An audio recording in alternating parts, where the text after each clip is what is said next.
Welcome to Access All Areas on Vuvix TV. Today, we're catching up with David Tlale, a legendary fashion designer from South Africa. After more than 22 years in the industry, he's set to receive the Lifetime Achievement Award at the first ever South Africa Fashion Awards happening on October 4th at Hotel Sky in Sandton. Stick around with us on Vuvix TV as we dive deep into the world of fashion.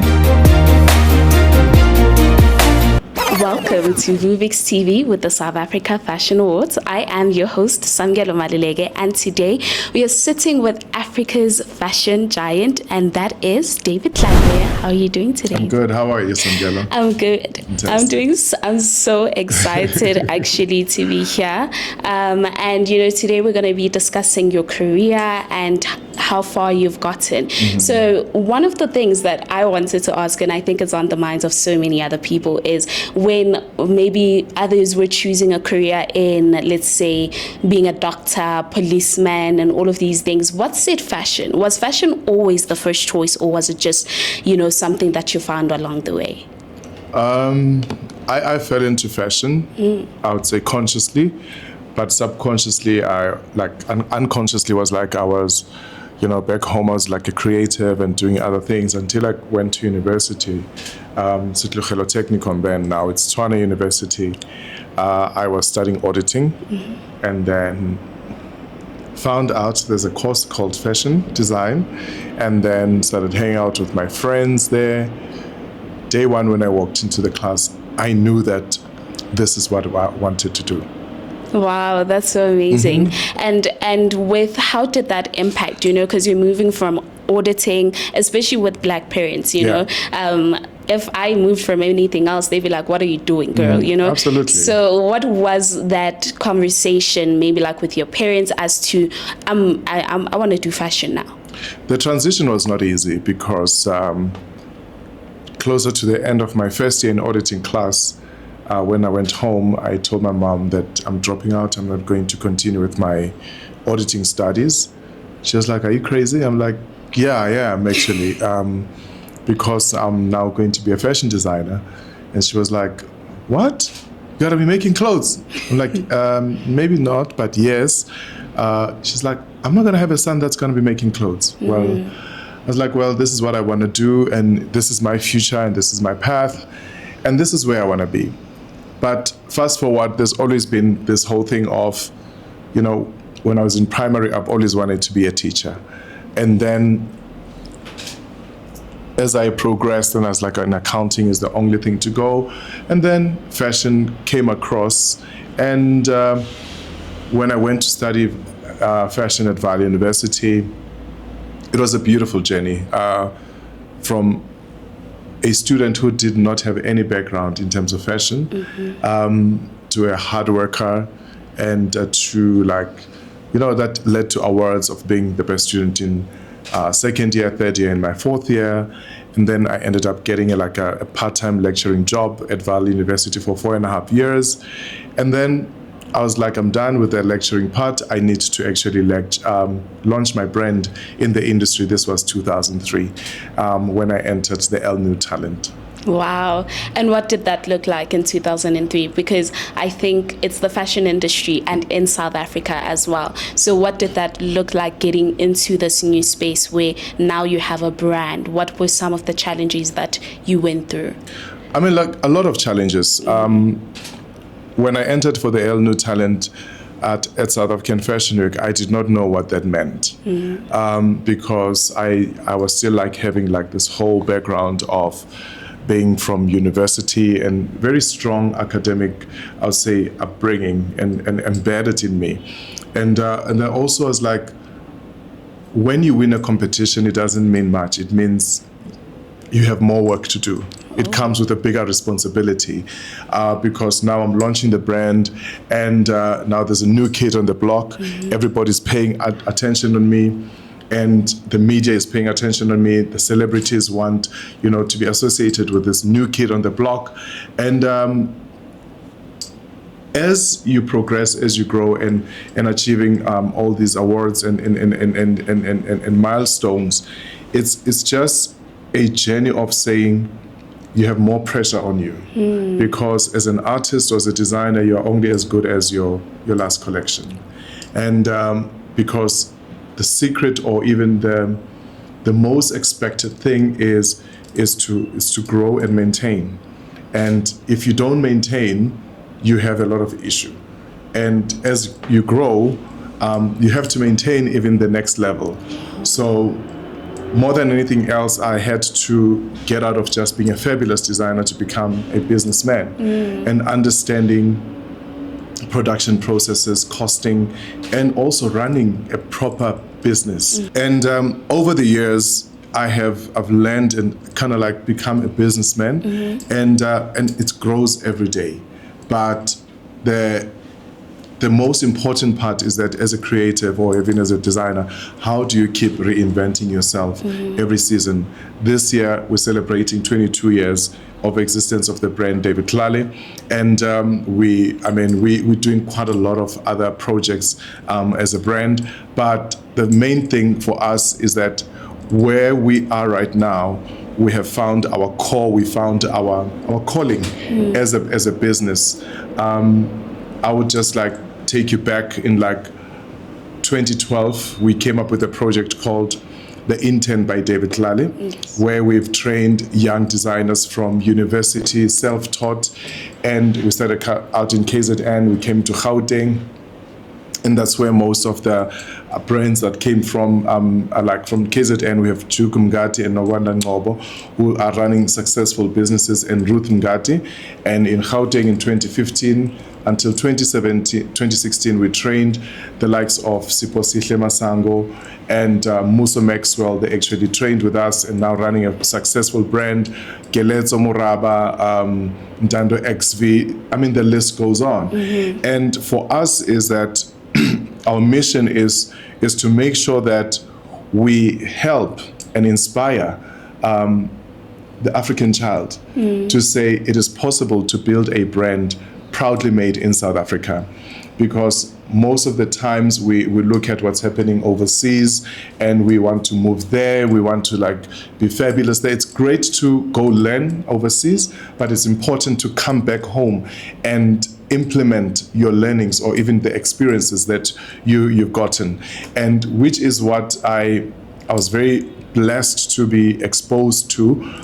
In 2005, I was creative director for Kaduchi Women for about 2.5 years, and that gave me an exponential experience from production, sourcing materials from overseas, from Paris, India, China, Italy, and then we came and produced in South Africa, and that was like a big learning curve for me.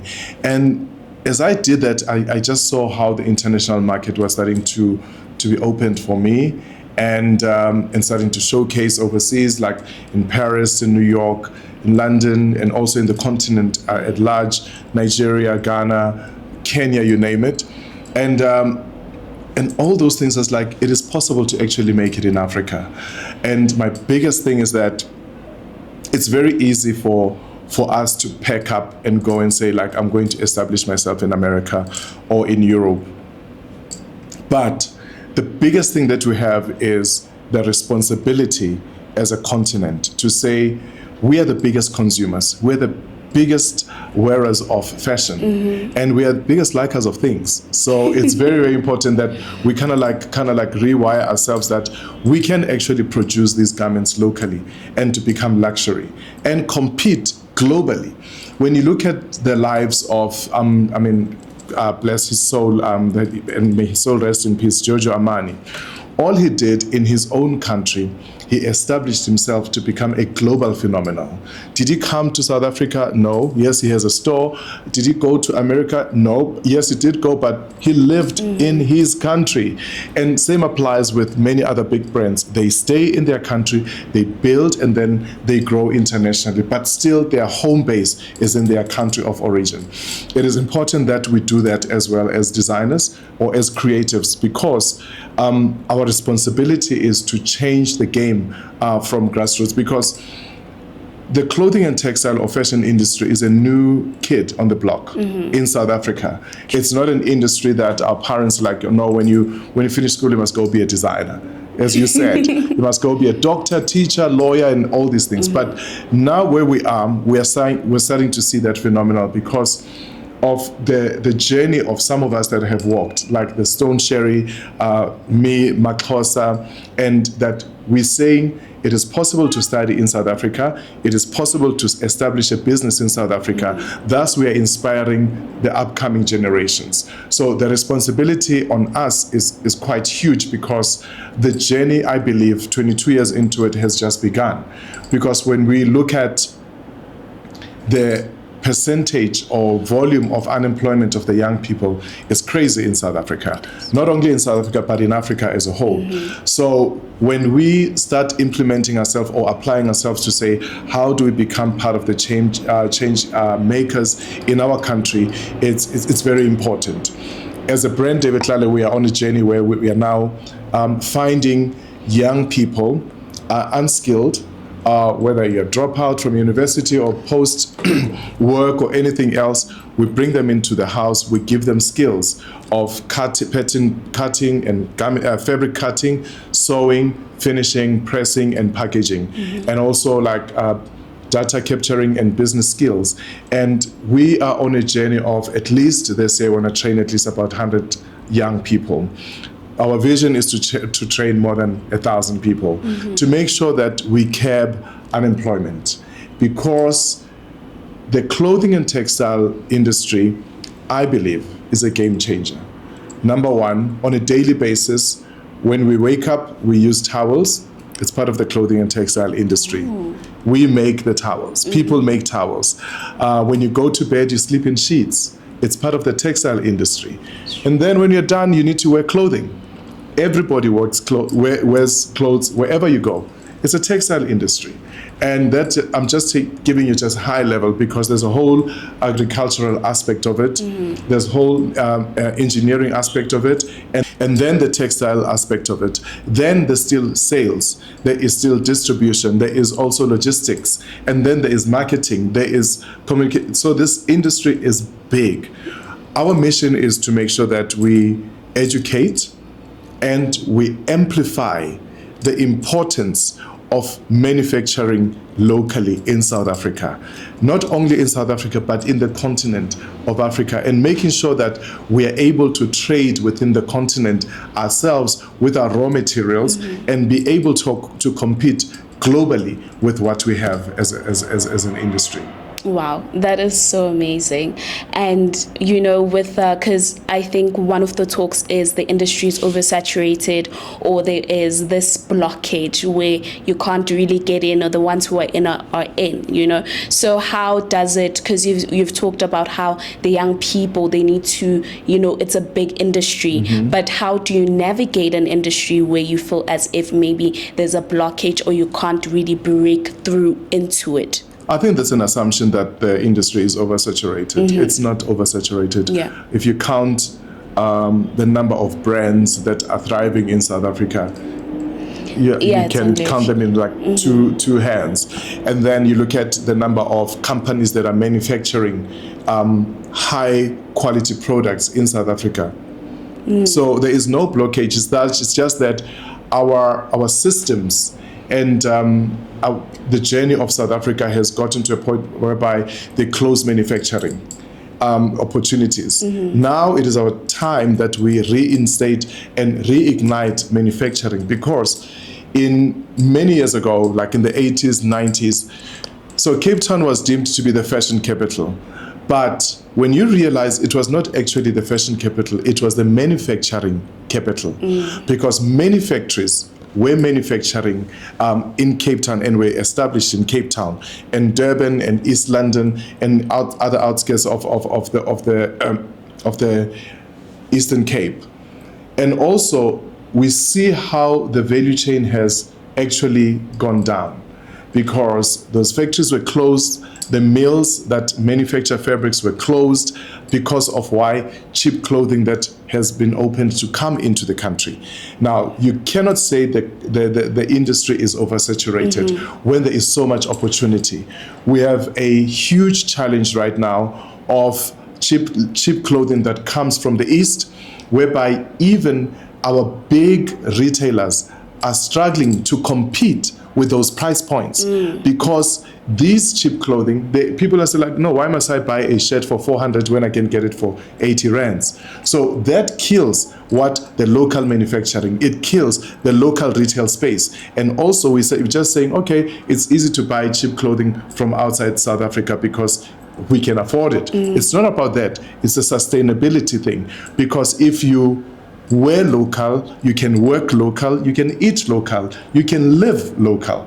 But if you're not doing that, because the value chain is connected thoroughly, because if we're saying the factories are closing, it means we are promoting unemployment. Unemployment leads to poverty. Poverty leads to crime. So then we have a dilapidated country. So we need to press a reset button as a nation to say, what are we doing? How are we changing the game? Playing along with the government sector, playing along with the private sector to say, let us change South Africa for what it's supposed to be, what the continent is supposed to be. Because the biggest challenge, we keep on saying, oh, there's so much crime, but crime comes from someone's actions. To say you're closing 20 factories, what do they do when they don't have money to eat?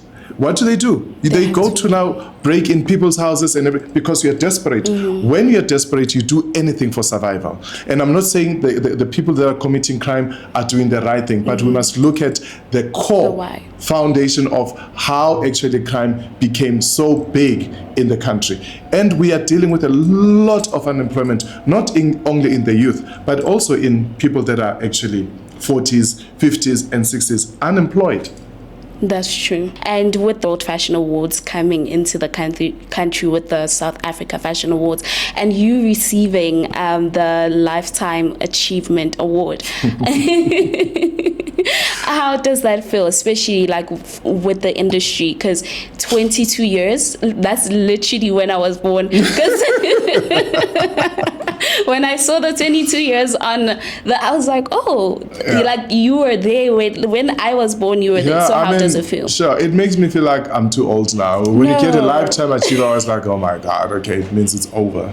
But I mean, it's really amazing to be appreciated, and Lifetime Achiever Award. I think like we still have a lot of journey and a lot of mileage to run as a business. As you can see that instead of stopping, we are being fired up because we have so much to do, and I appreciate and celebrate along with the people that see fit that we receive the Lifetime Achiever Award. And I always say to people in my team, there's no me with my team. There's no me without my team. There's no team without me. So this award is dedicated, first of all, to my late mom, who fought a lot for me, with me before I even went to fashion school, my family, my sisters, and everyone else, and also but my team that actually helps me build all these amazing creations over the 22 years. And also, most importantly, my sister that actually started this business with me 22 years ago. Really? Yeah. Shout out to her, honestly. Yeah. Shout out to her. And what are the hopes, right, for the fashion industry with now having the South Africa Fashion Awards recognizing the South African fashion industry to the world, but also for South Africa? So what is the next with the South Africa Fashion Awards? I believe it's going to amplify the messaging of the work that we are doing currently in the country, and also when the spotlight is upon brands like Tebe Magugu, Maxhosa, Rich Mnisi, David Tlale, you name it. The world is watching, and it's just saying to the people, there is a thriving fashion industry or clothing and textile industry in South Africa. So it's important to pay attention to such. But more than anything else is that we need to use this movement or these awards as an advocate for the clothing and textile industry, because fashion is only one pillar within the clothing and textile industry. Let's use these awards as an advocate to reignite the industry, to resuscitate it, to make sure that we build in Africa, we build in South Africa, and we manufacture in South Africa, because this is the only hope we have.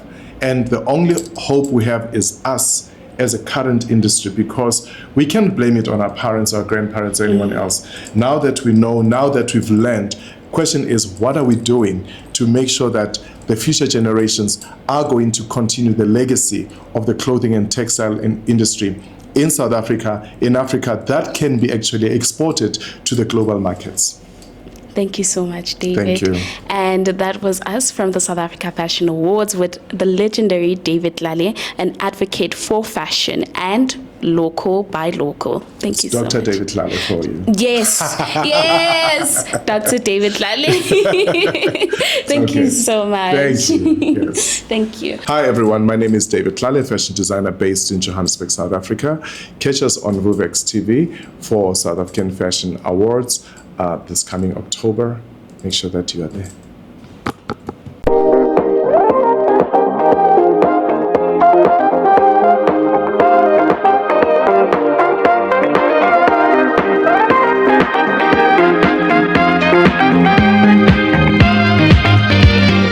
Underneath the shadows, I can see your light. When the wind is blowing,